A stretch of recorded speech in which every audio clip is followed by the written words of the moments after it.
Ouça agora uma mensagem de Deus ao seu coração, através do pastor Sérgio Ovídio, da Igreja Cristã Betânia.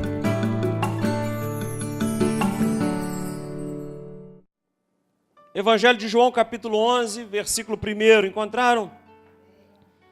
Não? Está aí na frente, olha só. Essa tela bonita.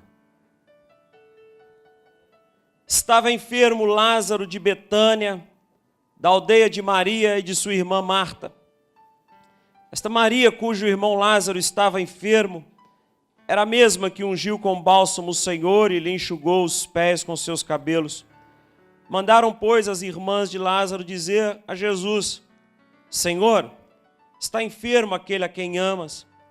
Ao receber a notícia, disse Jesus: esta enfermidade não é para a morte, e sim para a glória de Deus, a fim de que o Filho de Deus seja por ela glorificado. Ora, amava Jesus a Marta e a sua irmã e a Lázaro. Quando, pois, soube que Lázaro estava doente, ainda se demorou 2 dias no lugar onde estava. Depois disse aos seus discípulos: vamos outra vez para a Judéia. Disseram-lhe os discípulos: Mestre, ainda agora os judeus procuravam apedrejar-te e tu voltas para lá? Respondeu Jesus: não são 12 as horas do dia? Se alguém andar de dia não tropeça porque vê a luz deste mundo. Mas se andar de noite tropeça porque nele não há luz. Isto dizia e depois lhes acrescentou: nosso amigo Lázaro adormeceu, mas vou para despertá-lo. Disseram-lhe, pois, os discípulos: Senhor, se dorme, estará salvo. Jesus, porém, falara com respeito à morte de Lázaro, mas eles supunham que estivesse falado do repouso do sono. Então Jesus lhes disse claramente: Lázaro morreu. E por vossa causa me alegro de que lá não estivesse, para que possais crer. Mas vamos ter com ele. Então Tomé, chamado Dídimo, disse aos seus condiscípulos: vamos também nós para morrermos com ele. Chegando Jesus, encontrou Lázaro já sepultado havia 4 dias. Ora, Betânia estava a cerca de 15 estádios perto de Jerusalém. Muitos dentre os judeus tinham vindo ter com Marta e Maria para as consolar a respeito de seu irmão. Marta, quando soube que vinha Jesus, saiu ao seu encontro. Maria, porém, ficou sentada em casa. Disse, pois, Marta a Jesus: Senhor, se estiveras aqui, não teria morrido meu irmão. Mas também sei que mesmo agora, tudo quanto pedires a Deus, Deus te concederá. Declarou-lhe Jesus: teu irmão há de ressurgir. Eu sei, replicou Marta, que ele há de ressurgir na ressurreição, no último dia. Disse-lhe Jesus: eu sou a ressurreição e a vida. Quem crê em mim, ainda que morra, viverá. E todo que vive e crê em mim não morrerá eternamente. Crês isto? Sim, Senhor, respondeu ela. Eu tenho crido que tu és o Cristo, o Filho de Deus que devia vir ao mundo. Tendo dito isto, retirou-se e chamou Maria, sua irmã, e lhe disse em particular: o Mestre chegou e te chama. Ela, ouvindo isto, levantou-se depressa e foi ter com ele. Pois Jesus ainda não tinha entrado na aldeia, mas permanecia onde Marta se avistara com ele. Os judeus que estavam com Maria em casa e a consolavam, vendo-a levantar-se depressa e sair, seguiram-na, supondo que ela ia ao túmulo para chorar. Quando Maria chegou ao lugar onde estava Jesus, ao vê-lo, lançou-lhe aos pés, dizendo: Senhor, se estiveras aqui, meu irmão não teria morrido. Jesus, vendo-a chorar, bem assim os judeus que o acompanhavam, agitou-se no espírito e comoveu-se. Perguntou: onde os sepultastes? Eles lhe responderam: Senhor, vem e vê. Versículo 35, Jesus chorou. Então disseram os judeus: vede quanto o amavam. Esse texto do Evangelho de João, capítulo 11, se você fizer uma leitura de todo o Evangelho de João no início, você vai encontrar 7 sinais. Desde o primeiro sinal, a transformação da água em vinho, 7 sinais vão se aliar a essa dinâmica da fé, de eventos promovidos por Jesus. E cada sinal tem o desejo de mandar uma mensagem para determinado propósito que Deus está, através de Jesus, derramando a sua graça sobre o homem, sobre a mulher, sobre o ser humano, sobre a terra. E em cada ponto da fragilidade humana, Deus está enviando uma mensagem com esses 7 sinais. Multiplicação de pães e peixes, encontrar os discípulos da tempestade. E o último sinal é o nosso maior inimigo que ele vai enfrentar: a morte. A gente não gosta nem de ouvir essa palavra. Nós nos assustamos. É um confronto com a nossa insignificância, com a nossa fragilidade. Nós ostentamos tanto, seja rico, seja pobre, esse monstro toca em todas as casas, em todas as famílias. E um grito chegou até Jesus vindo de Betânia. A morte chegou naquela casa. A dor tocou aquela família. E esse significado dessa casa para Jesus, local onde o Senhor ficava hospedado, aonde ele se alimentava, aonde depois do chão empoeirado da Galileia, do deserto, ele iria receber unção, bálsamo nos seus pés para tratar das feridas, das pedras. Essa era a casa que acolhia Jesus, e essa casa grita por socorro, e essa casa grita ao Senhor que a morte chegou e não tem mais o que fazer. Lázaro, o homem que tocava essa família, o guardião dessa casa, sustentáculo, morreu. E o clamor chega até Jesus. Vocês devem ir lá avisar ao Senhor. Vou recuperar um pouco do que eu falei semana passada, para a gente encontrar de novo caminho para esse sermão. Trazer à memória aquilo que eu falei na semana passada. Vá anunciar a Jesus que Lázaro morreu, está doente, e eles se aproximam, os mensageiros, e informam: Senhor, está enfermo aquele a quem amas, e Jesus já confronta. Esta enfermidade não é para a morte, essa enfermidade é para a glória de Deus, a fim de que o Filho de Deus seja por ela glorificado. Alguns acontecimentos da nossa vida inesperados chegam para esse propósito, nos aproximar do Senhor, para pavimentar a nossa história ao Senhor, para chegarmos mais perto dEle, para buscarmos no Senhor esse conforto e essa restauração de vida. Então, se o Senhor, e eu creio que Ele tem poder sobre todas as coisas, e eu creio que os olhos dEle estão sobre a minha casa, o que eu estou passando não é para me destruir, é para que eu encontre o trilho da vida. É para que eu possa, de alguma maneira, inseri-lo na minha vida, para que eu possa colocá-lo na minha história, para que ele possa chegar, para que diante da turbulência, da dificuldade, eu chamá-lo: venha participar da minha vida, venha estar na minha casa.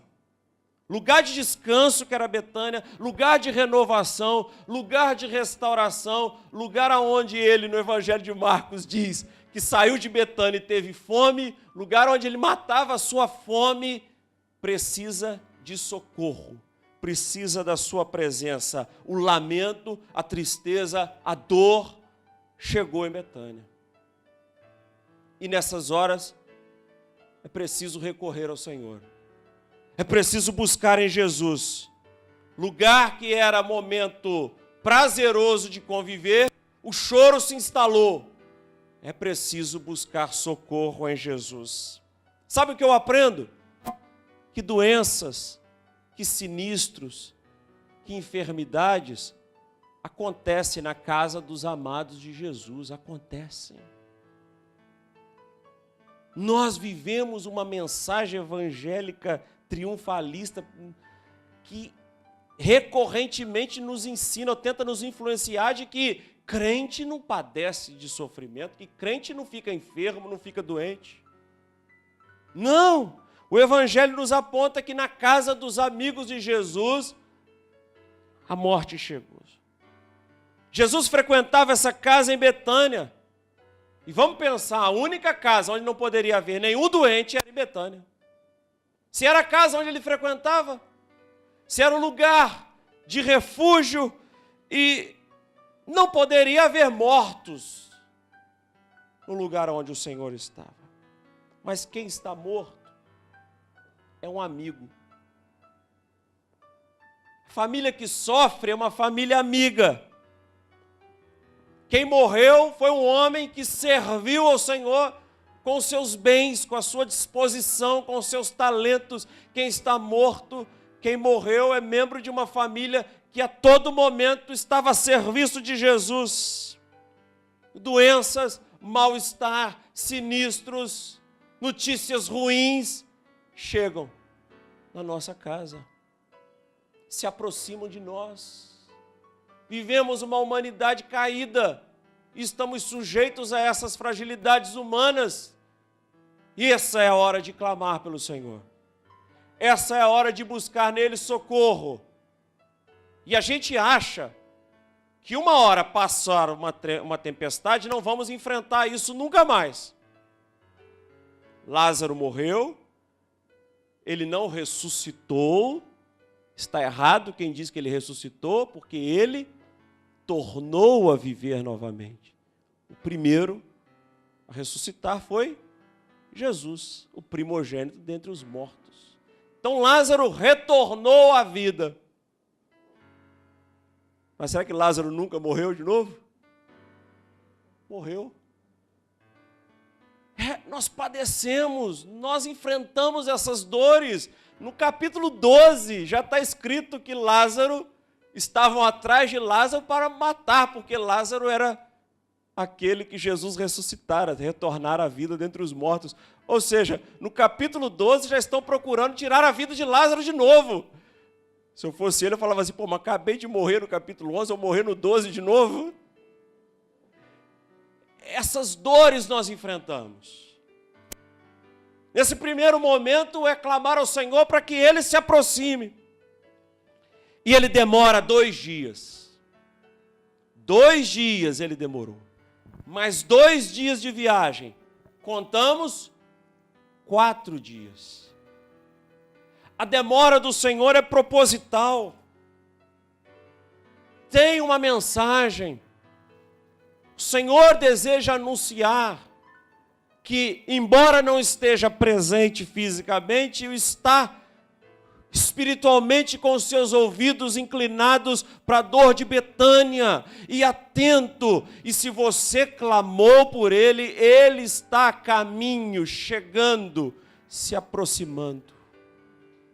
Vamos tentar, de alguma maneira, lidar com algo que nós não gostamos, que é ter paciência e esperar e aguardar. Nós queremos tudo muito rápido. Tem que ser para hoje, para agora. Preciso de uma igreja para resolver meu problema agora. Pegar um combustível, um gás e ficar uns 30 dias sem aparecer. Eu preciso que resolva o meu problema. E por vezes nós lançamos essas expectativas em alguém. Potencializamos numa pessoa. E se ela não resolve, nós nos frustramos. Mas a gente precisa aprender a esperar, a aguardar. Se eu já clamei por socorro, Ele está ciente e está se aproximando. E a maneira como Ele vai se aproximando, eu começo a ajustar a minha vida, esperando por aquele grandioso dia onde as coisas realmente vão se resolver. Esperar e aguardar, porque o Senhor já está ciente. porque o Senhor já sabe o que você está atravessando, porque a sua dor foi levada até os ouvidos do Senhor e Ele está a caminho. Mas não sabemos lidar com o tempo. A metáfora do sociólogo de Varsóvia, Zygmunt Bauman, é muito interessante. Ele fala que nós estamos num tempo líquido, moderno, e que a gente precisa correr, parece que estamos sobre um piso de uma água que congelou, e nós precisamos acelerar para chegar no ponto final, porque se a gente parar, nós vamos morrer, o gelo vai se partir, porque não temos aonde nos segurar, porque as instituições estão fragilizadas, destruídas, porque aquilo que nos dava segurança só remete-nos às coisas difíceis, coisas ruins, sem nenhum testemunho. Mas nós não. Nós temos ao Senhor e já clamamos por Ele, e já buscamos nele socorro, e Ele se aproxima, e o tempo é dEle. E o tempo é dEle. 4 dias. Por que essa mensagem? Por que demorar 4 dias? Na concepção judaica da tradição religiosa da época, um morto poderia retornar à vida até 3º dia. E eles ficavam esperando. Um velório de 3 dias. Quem sabe ele não se levanta. Passado o 4º dia, é hora de sepultar Lázaro. É nesse momento que o Senhor chega. E tenha essa sensibilidade. 3º dia não chegou, acabou a nossa vida, vamos embora, Lázaro morreu e vamos enterrá-lo e chega dos sonhos. Esse Senhor é frustrante, servir ao Senhor não vale a pena, clamar por Jesus, de que serviu? Nós entramos nesses pensamentos equivocados sobre Deus, sobre as pessoas, sobre a família, sobre os propósitos de vida, sobre os sonhos que temos. Por quê? Porque o Senhor ainda não chegou. E tudo que eu tinha segurado como possibilidade de mudar a minha vida já estão derrotadas, destruídas. Eu não tenho mais esperança. Isso que eu estou atravessando não será modificado de forma alguma, porque as possibilidades já estão extintas. Às vezes, dentro de você está pensando assim, mas aquilo poderia até ser mudado se tivesse acontecido naquele momento, né? O tempo é do Senhor. Se não aconteceu naquela hora, é porque Deus tem algo melhor para a sua vida. A gente precisa confiar, a gente precisa crer. A gente precisa fazer um relatório dessa igreja aqui, temos um livro, nós anotamos os acontecimentos. Se eu te contar cada coisa que acontece aqui, conheci uma pessoa 8 meses atrás, conhecemos essa pessoa, nos distanciamos dela, Deus nos distanciou dela. 8 meses depois encontramos uma outra pessoa que falaram assim, ainda bem que encontrei vocês por encontrar, porque se tivesse sido por essa pessoa, eu não iria recebê-los. Olha, achando que aquela pessoa 8 meses atrás seria a chave, e não era. Então é preciso esperar. Ciente ele já está, sabendo da minha dor, conhecendo os meus propósitos de vida, conhecendo as minhas lágrimas, o meu choro, ele já sabe. E ele chega no 4º dia, onde tudo já havia sido destruído. É o Senhor do tempo entrando no nosso tempo. Ele é eterno. Sabe por que ele é eterno? Porque o tempo não pode medi-lo.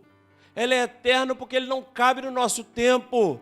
Ele é eterno porque ele não tem princípio, ele não tem fim. Ele é Senhor. E ele muda as circunstâncias. E ele chega no tempo que ele quiser. E essa demora proposital de Jesus é para que a fé cresça. E ele anuncia isso. É até bom que eu não estivesse lá para que eles pudessem crer. É até bom que você não consiga notar nada, porque é nessa hora que entra a fé. É aquilo que eu não vejo. E é até bom que você não tenha onde se segurar, para que você possa confiar. E é até bom que você não veja o Senhor nitidamente na sua história, para que você possa crer e se lançar nele. Pedir, dar-se-vos-á. Qual é o amigo que, se alguém chegar em casa de madrugada, não vai o acolher? Se não acolher por causa de ser, por a questão de ser amigo, vai acolher por causa da incomodação, da importunação. E o Senhor define a parábola dessa maneira. Por isso eu vos digo, aquele que pede, recebe. É tocar, é bater na porta, esperar que será aberta, mas aguardar firme no Senhor e confiando. Não aconteceu dentro de 6 meses, de 1 ano, de 99 anos como Abraão, mas aconteceu. Ele segurou Isaac. É assim que nós vivemos pela fé. E os discípulos falam do risco. Os discípulos estão falando com Jesus do risco da morte, mas o Senhor saiu de lá. Estavam querendo te matar. E o Senhor quer retornar para esse lugar? Os discípulos lembram o passado, recorrem ao tempo, relembram a Jesus que ele quase morreu. Por quê? Porque vocês não entendem o tempo. Vocês estão fora. Agora é dia. Eu sou luz e vocês caminham comigo. E nós vamos espalhar essa luz no lugar aonde está em trevas. Nós somos essa luz. E se aquele lugar está em trevas, nós vamos nos aproximar e vamos refletir essa luz divina. Porque vocês não entendem nada do tempo, vocês não sabem o que é o tempo de Deus. E eu sou luz. E quem anda comigo não vive em trevas. E o que é preciso enfrentar, nós vamos enfrentar. Se for preciso morrer por Lázaro, eu vou morrer. Porque algumas causas da nossa vida precisam ser levadas assim, com integridade, com retidão. A gente bota a cara para bater. E se for preciso, bate do outro lado. Mas não nos curvamos. Nós vamos firme. É um Deus atemporal entrando dentro do nosso tempo. É um Deus atemporal entrando dentro da sua história e querendo modificá-la. E você precisa aguardar por isso. Um Deus que tem discípulos presos ao tempo. Nós somos discípulos presos ao tempo. Quantas vezes eu não falo para vocês aqui, o Lúcio até me lembrou ali agora, nós temos só 2 anos, né? Somos presos ao tempo, ao tempo. E quando estamos numa igreja, uma frase linda que eu conheço, se você tem um projeto para 1 ano, plante uma semente. Se você tem um projeto para 30 anos, instrui uma pessoa. Se você tem um projeto para 100 anos, mude uma geração. Se você tem um projeto para a eternidade, plante uma igreja. Nós estamos preocupados com 2 anos. Se é para sempre. Nós somos presos a isso. Deus tem discípulos presos ao tempo. Mas isso não acontecer. Poxa, eu quero usufruir disso, vai ser tão pouco. Nelson Mandela, preso, levaram a sua filha de colo para ele ver. Olha, se você parar agora, nós vamos te liberar, mas tem que cessar com toda essa movimentação na África. Não vou parar. 20 anos preso. Um homem que entende o tempo e coloca a sua vida por uma causa. O benefício de uma causa não está no retorno. Não ficou 20 anos preso sem usufruir do relacionamento com seus filhos para ser presidente. Não foi esse projeto desse homem, não foi. Mas por uma causa, aí está o valor. E nós somos aprisionados por esse tempo. E o texto ressalta aí, são 2 dias, Jesus 2 dias, já está no 4º dia. E agora o que vai acontecer? E a gente se preocupa demais por não entender isso. Olhando no relógio, está na hora do culto, preciso encerrar o sermão, senão daqui a pouco está na hora do jantar, do almoço. Como conviver com alguém que não vê esse tempo que nós vemos e que está ciente de todas as coisas? De que esse Senhor que entra na nossa cronologia e muda tudo, porque nós vemos o tempo como uma prisão. E os místicos estão certos, eles transcendem isso, e eles vivem sem tempo, sem hora, sem relógio. Ah, confie no Senhor. Como será conviver com o Senhor do tempo? Entrando na história. E ele se aproxima de Betânia. Alguns foram lá para consolar a respeito do seu irmão, chorar com Marta e Maria. Marta soube que Jesus vinha e saiu ao seu encontro. Foi buscar Jesus até próximo da aldeia. Esperava o Senhor aqui, o Senhor não estava. Soube que Jesus e ela ficou lá, querendo conversar com Jesus. E Maria, está o quê? Sentada. Marta foi atrás do Senhor. Mesmo agora eu sei, o Senhor não estava aqui quando meu irmão morreu, mas mesmo agora eu sei que tudo que o Senhor pedir, tudo que pedires a Deus, Ele vai fazer. Ah, como é bom, como é maravilhoso se relacionar com um Deus que não está contando com o tempo, que não está vendo as nossas especulações. Como é conviver com esse Jesus que não chega nunca. E quando Ele chega, a gente diz para Ele, o Senhor estivesse aqui, isso não teria acontecido. Se o Senhor tivesse prevenido a minha família, eu não teria passado por isso. Se o Senhor não tivesse colocado essa pessoa na minha vida, eu não estaria passando por isso. E alguns falam até assim, se o Senhor não tivesse me colocado nessa família, eu não teria passado por isso. Mas eu sei também que tudo que o Senhor pedir é possível acontecer. Teu irmão há de ressurgir, mano. Teu irmão há de ressurgir. Ah, eu sei que ele vai ressurgir na ressurreição, no último dia. Marta, eu sou a ressurreição e a vida. Quem crê em mim, ainda que morra, viverá. E todo que vive e crê em mim não morrerá eternamente. Vocês entendem o que nós vivemos? A morte para nós não é uma inimiga. Não há bruxa. É uma irmã que abre as portas para encontrar-se com o Pai. E aí a gente se lança completamente nele. E aí, como diz Paulo, então seremos tudo em todos. Então a gente vai estar envolvido por Deus e com Ele. Quem crê em mim não morrerá eternamente. Crês isto? E Marta, ela está querendo propor um debate teológico com Jesus.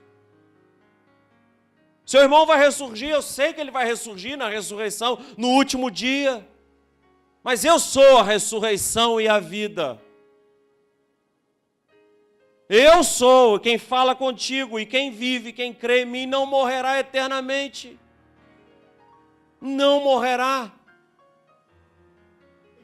Nós nos aproximamos de Jesus, é assim que nós nos aproximamos de Deus. nem já o avistamos e cheio de conversa, cheio de teologia, cheio de práticas religiosas, cheio de dogmas. Na minha igreja é dessa maneira, lá faz desse jeito, é assim que acontece, é desse jeito que está determinado, é dessa maneira que Deus age, é dessa forma que Deus faz. Porque nós gostamos de palavras. Gostamos de conversa. A gente gosta de diálogo. E gosta de afirmar e reafirmar as nossas convicções naquilo que nós aprendemos a vida toda. Mas como diz o clichê aí, as palavras o tempo leva, né? Como sair desse falatório santo, de muito falatório, mas pouca experiência? E esse debate não muda nada, a perspectiva sobre a morte de seu irmão. E ela viu que falar demais não adiantou. Se eu tivesse aqui, não teria acontecido isso. A gente remete a nossa vida ao passado, tentando justificar o presente. Se eu tivesse aqui, não teria passado por isso, não estaria passando por isso. Tentando agarrar no passado algum momento da vida que nos deu firmeza, que nos sustentou. Se no passado tivesse acontecido isso, hoje a gente estaria bem. Nós fazemos isso diariamente. E até mentimos sobre o passado, dizendo que ele era bom, né? Olha o povo quando sai do Egito, lá que era bom. Lá a gente comia, lá tinha peixes, pepinos, melões. Distorcemos o passado para dar razão até as mentiras que nós contamos no presente. Não. Conversa de criança, né? Falou sobre o pai, né? Meu pai não, meu pai é... Aí o outro vem, a outra criança, meu pai... A minha filha gosta que eu pegue no colégio, vai ficar competindo entre os pais, eu acho. A gente faz isso para tentar ter alguma coisa para segurar. Aí ela vê que não adiantou nada, porque isso não mexeu com Jesus. O que ela faz? Vai lá, chama Maria. Foi lá, chamou Maria, que estava sentada. Maria, você é meio louca, né? Nosso irmão está morto. Jesus está na porta, você está sentada. Olha, Maria, a frase é linda, né? Retirou-se, chamou Maria, verso 28, e lhe disse em particular: o mestre te chama. Maria levantou-se, todo mundo foi atrás achando que ela ia para o túmulo chorar, e o que ela fez? Ela se prostrou aos pés de Jesus, ela lançou-se aos pés dizendo: se estiveras aqui, meu irmão não teria morrido. Ela fala a mesma coisa, mas com gesto. Ela se curva, ela lançou-lhe aos pés de Jesus, com todas as suas expectativas, com tudo aquilo que ela conheceu até hoje, com tudo aquilo que ela sabe, mas com postura, com mão estendida, com gesto. A gente fala assim, conte comigo, mas é só para contar mesmo, né? 1, 2, 3. Conte comigo, estende a mão e lança-lhe os pés. Está junto. Isso moveu o coração de Jesus. Às vezes temos essa sensação de Marta e Maria. Ele morreu e você não estava aqui. Alguns só ficam na palavra, na fala, outros têm gesto. E se curvam diante do Senhor. E sofremos essas rejeições, essas frustrações, exclusões, lágrimas, tristezas, dores, marcas de ilusões. Pedras dentro da nossa alma, dentro do nosso coração. e só tem a quem recorrer, nós temos a quem recorrer, ao Senhor. Com essas palavras, com as suas palavras, meu irmão morreu e você não estava aqui comigo. Você acredita em relatos bíblicos? Você acredita no texto bíblico? Você vai acreditar nessa manhã que vai encontrar-se com Deus. Ele vai chegar na sua casa e Ele pode agir no que você está passando hoje. Aguarde. Diga para Ele: meu irmão morreu, minha vida está destruída e eu não te vejo. Acredite nos relatos bíblicos, na quarta vigília da noite, na tempestade, Ele chegou, Ele se aproximou, o barco batia de um lado para o outro, a esperança daqueles homens chegar ao fim, e o Senhor se aproximou no meio da tempestade, os braços estavam cansados, e o Senhor chegou, como Ele sempre chegou, porque Ele é dono da chuva, Ele é dono do sol, Ele é dono de todas as coisas, Ele é Senhor do tempo. Dono do tempo chega no quarto dia e muda todas as coisas. Quando chegou não era possível enxergar mais nada, mas creia que você verá a glória de Deus, como Ele falou para Marta e Maria. Vocês vão ver a glória de Deus. Agora, para concluir, seria muito mais fácil, tão mais simples dizer para elas, chegou em Betânia, seria tão mais simples, cheguei e vou ressuscitar, fiquem tranquilas, foi isso? Seria tão mais simples, é o dono do tempo entrando no tempo daquela família, olha, eu vou ressuscitar, agora é só eu cumprir aqui algumas coisas, eu vou ressuscitar. Não, mas Ele tem diálogo, tem conversa com aquelas mulheres, não no que se pode ver, mas naquilo que não se pode ver. Ele não chega dizendo que vai fazer as coisas com facilidade. Marta chora, Maria chora, e Ele chora também.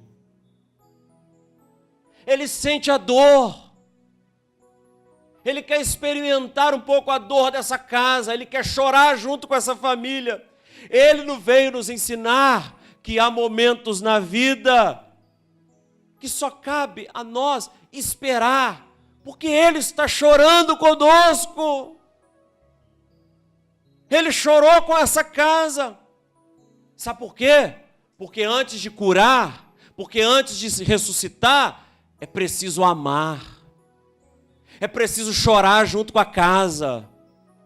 Antes de sarar uma família, é preciso se compadecer, é preciso experimentar as dores. Senão vão ficar nesse palavrório santo, né? Citando versículo bíblico, batendo no ombro e dizendo, tudo posso naquele que me fortalece, Deus é contigo. Não, Ele falou, Ele conversou, Ele chorou, se compadeceu da casa, colocou-se no mesmo lugar. Ele não vive um teatro. Ele não está fazendo uma cena, não é fingimento. Ele abriu o seu peito, ele não se envergonhou, ele chorou junto com essa casa.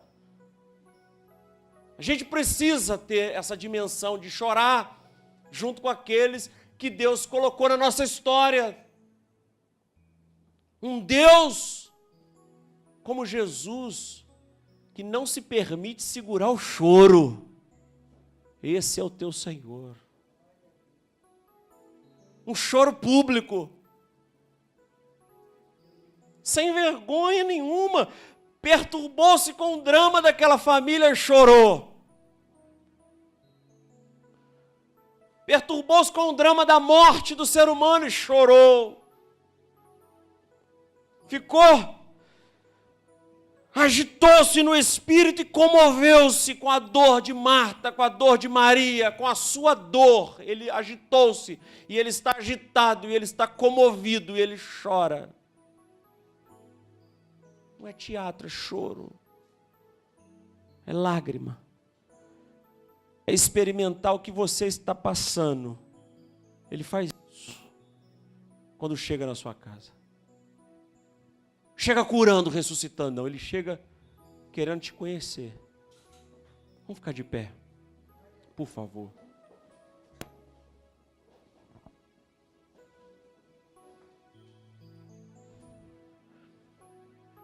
Senhor, nesta manhã, coloque a mão sobre o teu coração. Nesta manhã nós clamamos para que o Senhor se aproxime da nossa casa. Alguns têm os seus dilemas, seus dissabores, suas frustrações, seus dramas, e precisam que o Senhor se aproxime. Nós temos muitas palavras para te falar.